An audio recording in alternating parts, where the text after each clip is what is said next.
They say moments of truth come quietly, but this one arrived with crystal glasses clinking and Daniel's smug voice echoing through a room full of lies. "I wanted an audience," he laughed, handing me divorce papers like a party favor. But I didn't cry. I didn't beg. I smiled, reached beneath the table, and pulled out the silk-wrapped box I'd prepared for this exact moment. I walked to Evelyn, his mother, the one who always believed he could do no wrong. "Open it," I said. And when she did, her face drained. She stood silent, then walked out. Daniel never followed. If that moment gave you chills, hit that like button, subscribe, and turn on the bell. This is just the beginning, and what comes next will leave you speechless. Don't miss it.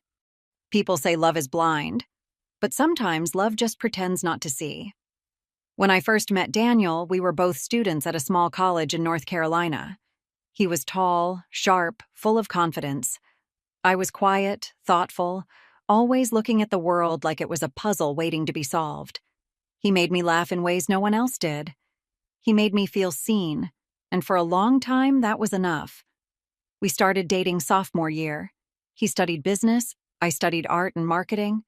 We talked about dreams over coffee. His was to build a company from the ground up.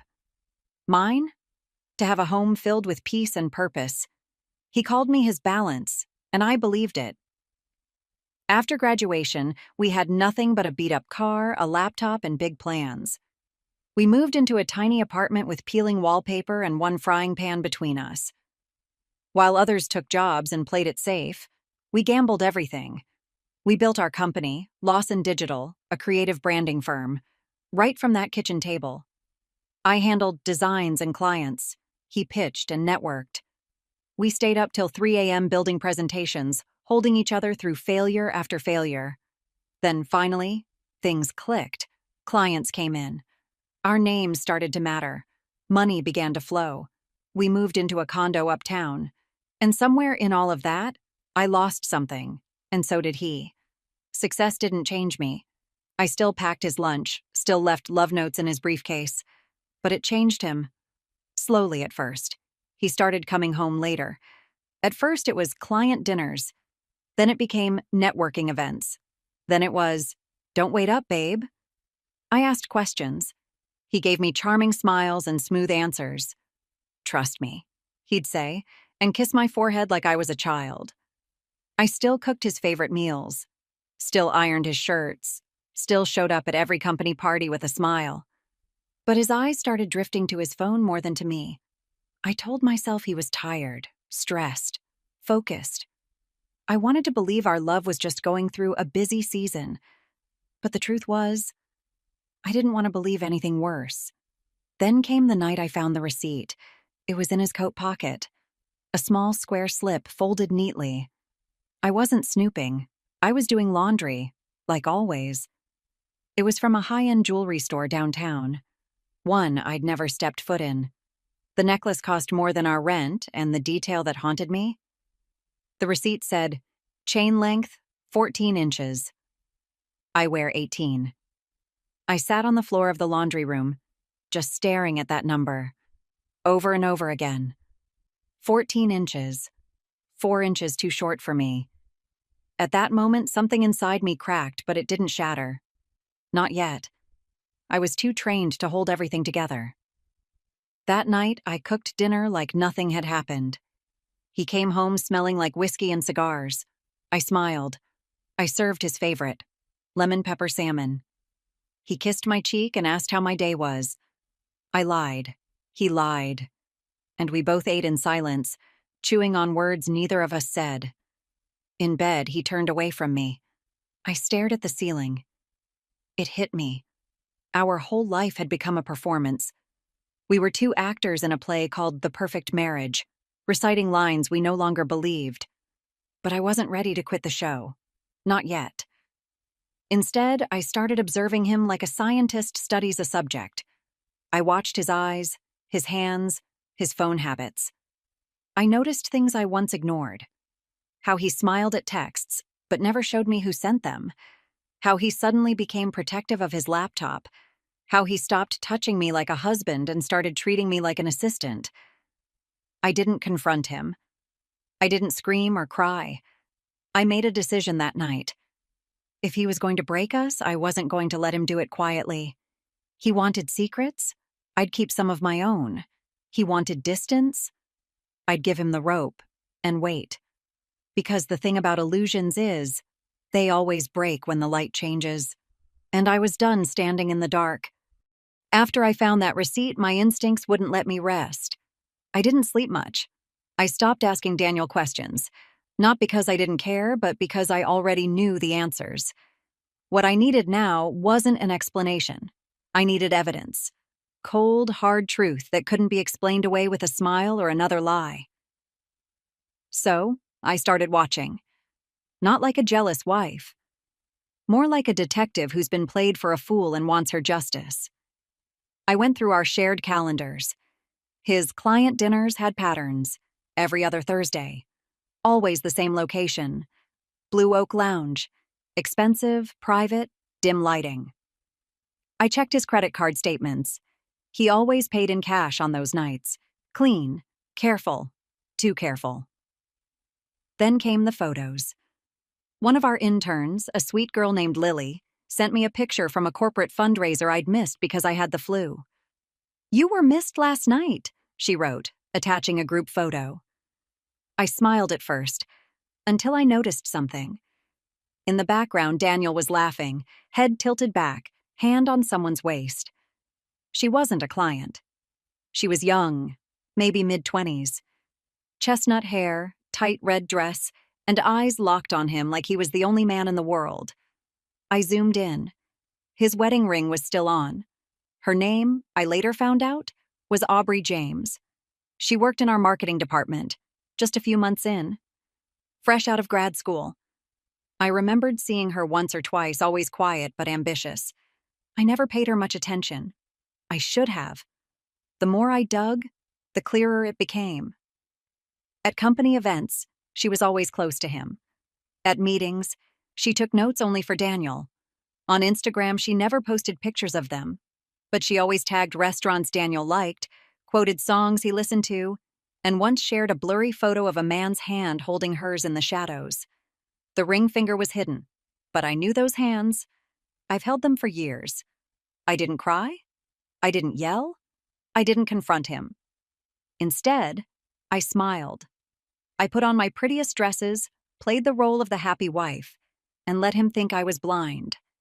It was safer that way for now. The real pain came from somewhere else. Daniel's mother, Evelyn, came over for tea one afternoon. She sat in our kitchen, sipping chamomile from a porcelain cup, and said, "You're lucky, Maya. Daniel works so hard for this family. So many women would love a man like him." I nodded. She placed her hand over mine and whispered, "I know it's hard being married to a man with such a big purpose, but support him, dear. Don't be too needy." I wanted to scream. Instead, I offered her a slice of banana bread and changed the subject.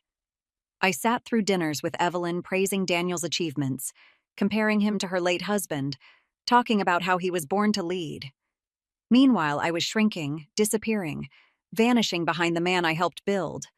But inside, something began to burn. It wasn't just anger. It was purpose. I called Marcus. He's been my friend since college. A quiet man, sharp-minded and loyal. I didn't have to say much.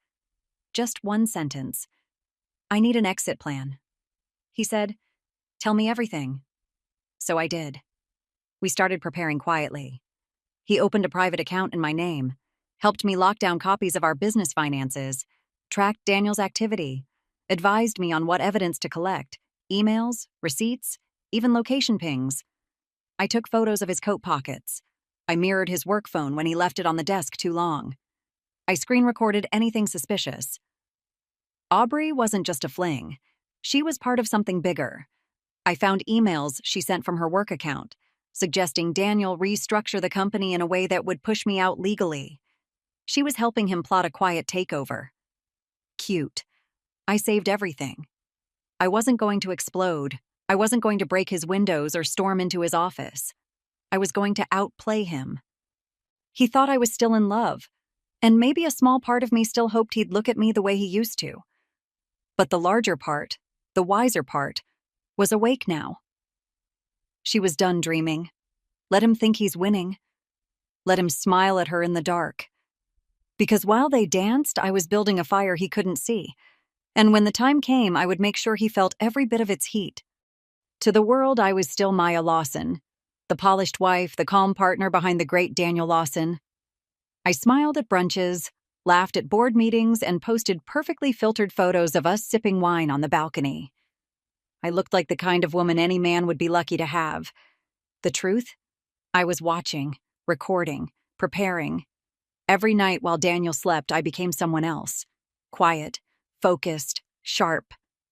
I backed up emails, downloaded bank statements, and took screenshots of every suspicious message that passed through our shared company platform. I wore gloves when touching his work files, no fingerprints. I stored everything on a flash drive hidden inside a hollowed-out book in our library. How to build a marriage that lasts? The irony almost made me laugh. Marcus stayed close, never pushing, always precise. "Don't act yet," he warned me over a secure call. "He's not just cheating, Maya. He's trying to erase you financially, legally, personally. If you move too soon, he'll spin the story and make you the villain." I didn't argue. I knew Marcus was right. Daniel wasn't sloppy. He was methodical. And if I wanted justice, I had to outthink him, not outshout him. So I played my part well. I wore red lipstick when he liked it. I packed his lunch. I kissed his cheek in front of his staff. And behind closed doors, I studied the man I once called my best friend like a case file. One night, everything changed. It was late. The house was quiet. I had just finished emailing Marcus a new document, an internal transfer Daniel made without board approval. I heard footsteps downstairs. I thought he had gone to bed, but curiosity pulled me toward the staircase. That's when I heard his voice. I moved slowly, staying just out of sight. The kitchen lights were dimmed, and his back was to me.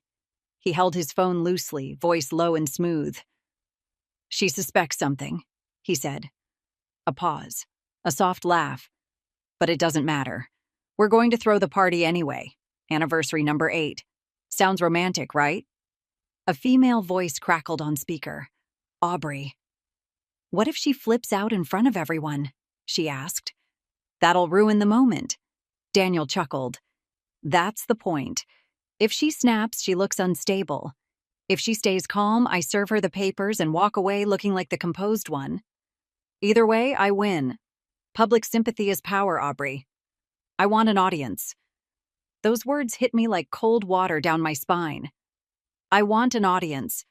He wasn't just cheating. He wasn't just lying. He wanted to humiliate me, destroy me, make me look crazy, broken, emotional, while he walked away as the calm, betrayed husband. I pressed my back against the wall, my hands trembling, but not from fear, from fire, rage, betrayal, but also something sharper, clarity.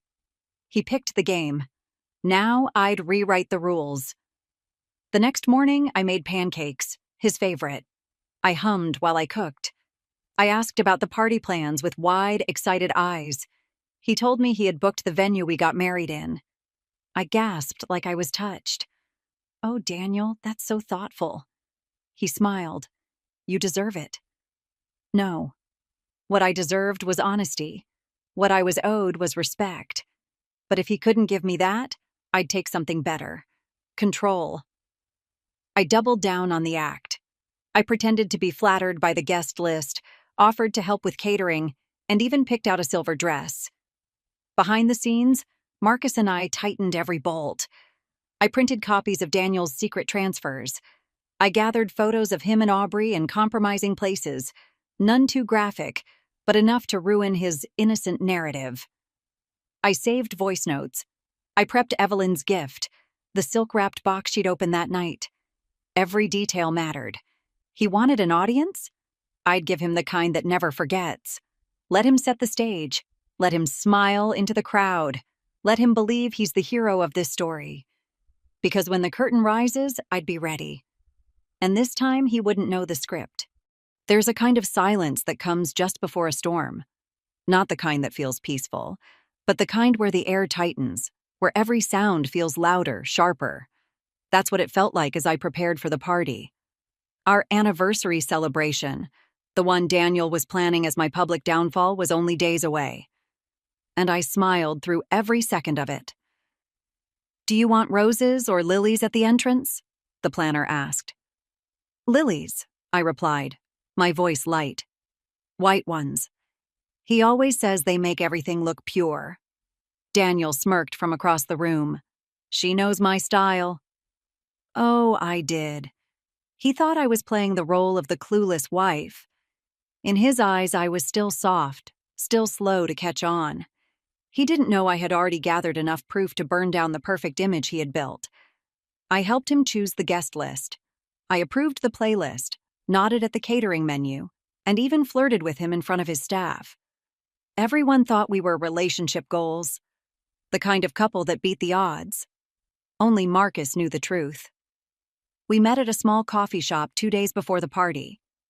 He handed me a secure folder and whispered, "It's all here. Signed, sealed, backed up in 4 places." I opened the folder briefly. Copies of Daniel's hidden bank transfers, screenshots of messages with Aubrey planning to restructure the company, and even evidence that he funneled some of Evelyn's investment funds into a private account, without her knowing. It was all legal dynamite. One spark would blow his world apart. "I've also locked your shares under a protection clause," Marcus added. "He can't touch them, not even with a court order." I exhaled, gripping the folder tightly. "And Evelyn? She'll believe it when she sees it. So make her see it." That night, I began preparing the silk-wrapped box. Inside, I placed a neatly printed timeline of Daniel's betrayal. Dates, amounts, locations. A flash drive containing photos, audio clips, and financial records. A letter, handwritten, from me to Evelyn. 1 part apology, 1 part revelation, 1 part goodbye. This wasn't just to expose Daniel. This was to break the illusion. The one his mother so proudly clung to. The one where her son was the perfect husband, the honest businessman, the golden boy. I wasn't trying to turn her against him. I was just letting her see him the way I had for months, clearly. The box was wrapped in cream silk, tied with a soft gold ribbon. It looked like a gift. It was just not the kind anyone would expect at a party. Then came the final piece, the clues. Daniel was arrogant, but he was also observant. He liked being 1 step ahead. I knew he'd check his study late the night before the party. So I planted subtle hints. Enough to rattle him, not enough to stop him. I placed a single white lily on his desk. Just 1. He would remember that I picked them. Next to it, a copy of our wedding photo in a cracked frame I had accidentally knocked over. He'd wonder if I was careless or sending a message. But the most important clue? I changed the password to our shared cloud drive, the one where he secretly stored backup documents. I replaced it with the date he first cheated on me, the same date printed on a receipt I had found months ago. He'd try to log in. He'd fail. And maybe, just maybe, he'd feel the first drop of panic. That night, I lay in bed beside him, pretending to sleep. His breathing was steady, calm. Mine was not. My heart thumped like a drum in my chest. But not from fear, from power. Because for once, I wasn't waiting to be hurt. I wasn't bracing for another lie. I was leading the dance. When the party started the next evening, I'd smile for the cameras. I'd toast with the guests. I'd play the role he wrote for me. Gracious, elegant, composed. But I wouldn't read the lines he expected. I would wait for the moment he handed me those papers. I would let him gloat. It was the kind of night people post about, the kind that makes it onto holiday cards and highlight reels. The lights were soft, glowing golden against the cream-colored drapes. Classical music floated through the air like perfume. Waiters in white gloves passed champagne flutes and trays of shrimp cocktail. Laughter echoed from every corner of the grand ballroom. Daniel had spared no expense. And of course, every camera lens in the room found us. Daniel and Maya Lawson, the power couple, still in love after 8 years. I wore the silver dress he once said made me look like a walking moonbeam. I smiled on cue, laughed at jokes, clinked glasses, and thanked everyone for coming. Daniel stayed close to me most of the night, arm around my waist, making sure the illusion remained unbroken. "We're stronger than ever," he told one of his clients with a dazzling grin. "Of course we are," I said softly. "We always survive the storms." His eyes twitched, just slightly, as if searching for the meaning behind my words. I gave him none. Then there was Aubrey. She hovered near the back of the room, wearing black silk and pretending not to watch us. But I saw her. She smiled too much. She stood too close to Daniel's best friend. And she was far too careful not to make eye contact with me. Smart girl. But not smart enough. Evelyn arrived late, in a deep green dress and pearls. She kissed me on both cheeks and whispered, "You look radiant tonight, darling." "Thank you," I said, holding back the lump rising in my throat. She was about to learn something she could never unlearn. An hour in, Daniel raised his glass and clinked a fork against it. The room quieted. "Everyone," he said, "thank you for being here to celebrate 8 wonderful years with my beautiful wife. Marriage isn't always easy, but Maya and I, well, we've made it work." Polite laughter followed. I stood beside him, still smiling. "And in honor of our journey," he said, reaching into his jacket, "I have a little something." My stomach flipped, but my face didn't move. He pulled out an envelope. Crisp, white, heavy. He handed it to me like it was a birthday card. Divorce papers. He wanted me to break. He wanted gasps, screams, maybe even tears. He wanted me to look crazy. But I didn't give him the pleasure. I opened the envelope slowly, read the first page, then without a word, I folded it shut. I turned to the crowd with a calm smile. Then I walked straight to Evelyn. She looked confused at first. "Maya, I have something for you," I said gently, pulling the silk-wrapped box from beneath the table and placing it in her hands. "Please open it. Right here." She hesitated, then slowly untied the ribbon and lifted the lid. Inside lay the truth. A USB drive, printed photos, screenshots, transaction receipts. A copy of the signed power of attorney form Daniel tricked her into signing. All of it. She picked up a photo first, Daniel and Aubrey in a hotel lobby. Her eyes scanned the rest, then froze on the letter I'd written. She read the first line, and her hand began to tremble. The room had fallen silent. She didn't speak. She didn't shout.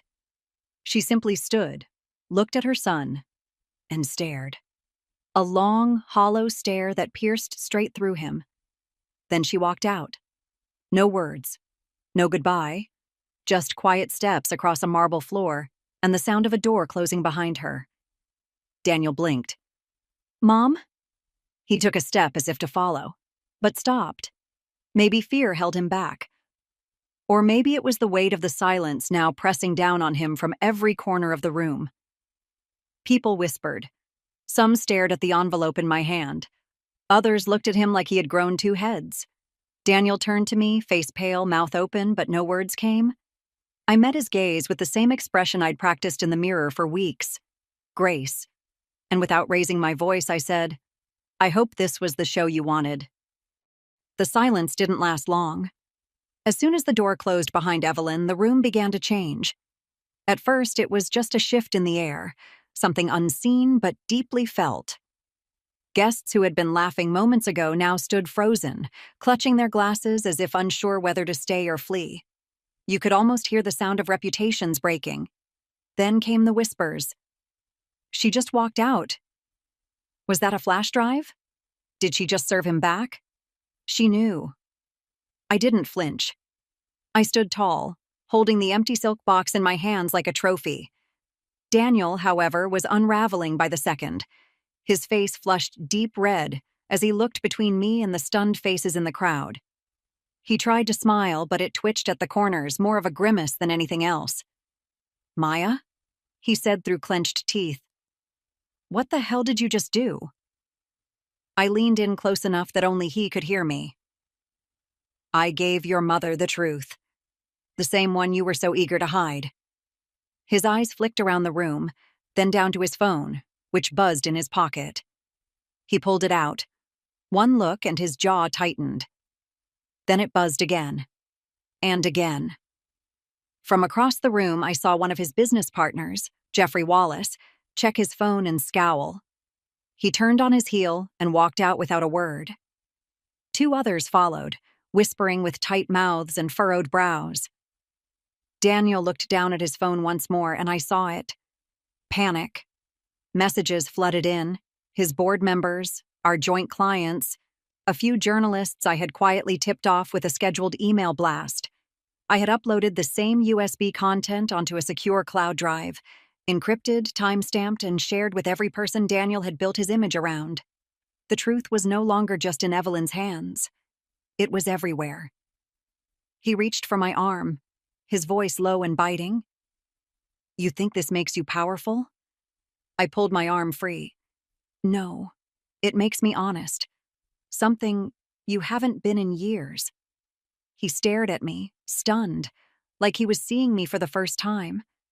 The mask he always wore, the cool, charming, untouchable Daniel, was cracking in front of everyone. Then, like clockwork, someone else walked out, a client from our first year, then another. The photographer packed up her camera. A few of the younger staff who once worshipped him turned away like he was poison. And Aubrey? Gone. She had slipped out the moment Evelyn stood, like a shadow vanishing into the wall. No goodbye, no defense, just gone. I almost admired it. Almost. Daniel's voice rose. This is slander. You planned this. You've ruined everything. Still calm, I stepped back. No, Daniel, you ruined everything. I just showed them the mess you made. He looked down at his phone again. His expression fell even further. He knew. The leaks had landed. Marcus texted me. Everything's live. Financial locks in place. You're clear. I turned without another word and walked away. The marble floors echoed beneath my heels as I crossed the room. No one stopped me. They parted like waves. Some looked at me with wide eyes, some with respect. A few just nodded, silently, like they'd seen something rare. Outside, the night was cool and quiet. A black car waited at the curb. Marcus stood beside it, leaning casually against the door in his gray suit. You're right on time, he said, opening the door for me. I slid into the back seat, the silk box still in my lap. Inside the ballroom, I could see Daniel through the tall glass doors. He stood alone now, his tie loosened, his phone pressed to his ear. No one answered. Not his mother, not his mistress, not even his money. The man who once controlled every room now stood in one he couldn't hold together. And me? I exhaled for the first time in months. This wasn't just revenge. This was release. This was reclaiming the pieces of myself he'd tried to erase. As the car pulled away, I didn't look back. There was nothing worth saving behind me anymore. A week after the party, Evelyn asked to see me. No lawyers, no press, no pretense, just two women. We met at a quiet cafe near the edge of town, the kind with little lace curtains and a waitress who smiled like she'd seen everything. Evelyn sat near the window, back straight, hands folded over a single cup of untouched tea. She looked older than I remembered, less polished, more human. Thank you for coming, she said. I nodded and took the seat across from her. For a long moment, we didn't speak. The air between us held everything: betrayal, confusion, grief, and something else. Respect. I thought I knew my son, she finally said, voice soft. But the man I raised wouldn't do the things you showed me. My throat tightened. I looked at her carefully. I never wanted to hurt you. You didn't, she said quickly. You saved me from continuing a lie, one I was proud of for far too long.